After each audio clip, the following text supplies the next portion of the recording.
especially to marginalized and radicalized people. There's also the history of the fledgling industry's struggle for acceptance. Not too long ago, cannabis businesses were very rare.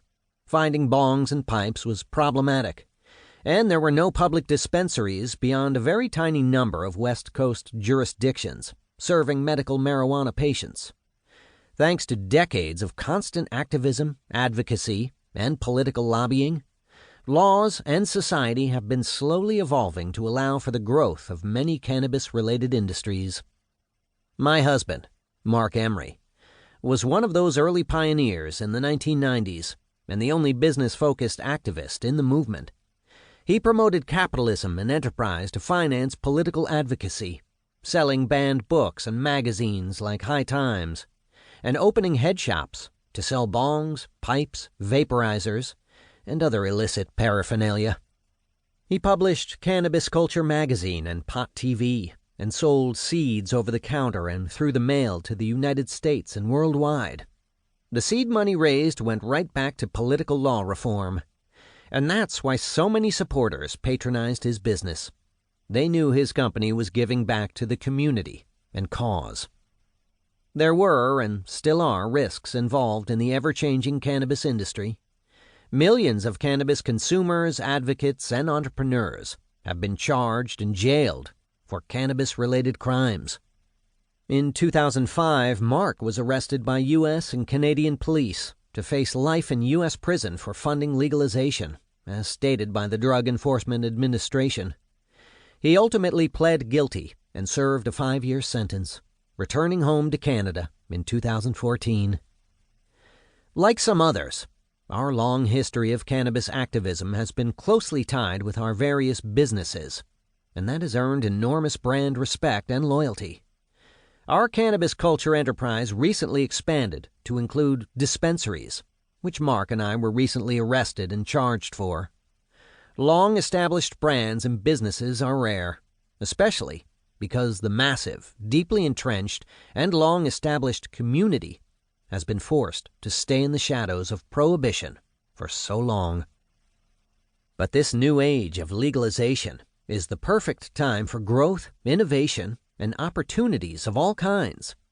Now that marijuana is mainstream, it represents increasingly powerful economic influence. And all across North America, pioneers who have sacrificed to change pot laws, creating more access and liberty and business opportunities in the process, are hoping to find a place in the new legal industry. Hopefully, this book will help them find inspiration and success. We are all very fortunate to be witnessing a time of such significant legal, social, and political change. Cannabis isn't going away anytime soon. So dream big, focus on your passions, and always aim to be outstanding in your field. Preface. Starting a business is always an uphill climb. From deciding on a business structure to finding a storefront location, the journey is long. And if you want to get started in the cannabis industry, that journey can take some unexpected turns. Start your own cannabis business will hopefully help you navigate those turns with a combination of useful information, tips, resources, and insightful stories about cannabis pioneers who have helped carve out the path for you. Two of those entrepreneurs are Hunter Garth and Caleb Patton. The bearded Garth seems to be as chill as they come. After all, he works with marijuana. But this was not always the case.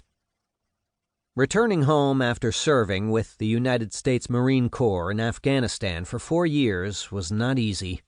Readapting to civilian life was not easy. And as you might imagine, overcoming the trauma of war was not easy. Is it ever? During my life in deployment, I was hyper-exposed to trauma, but I really negated it all, telling myself that it was not that bad. I really took a tough guy approach while I was in the Marine Corps, Garth reveals. However, coming back home was a whole other issue. He could no longer live in denial. My deployment had pretty extensive consequences. During my transitional period, I was not thinking right. I was not sleeping well.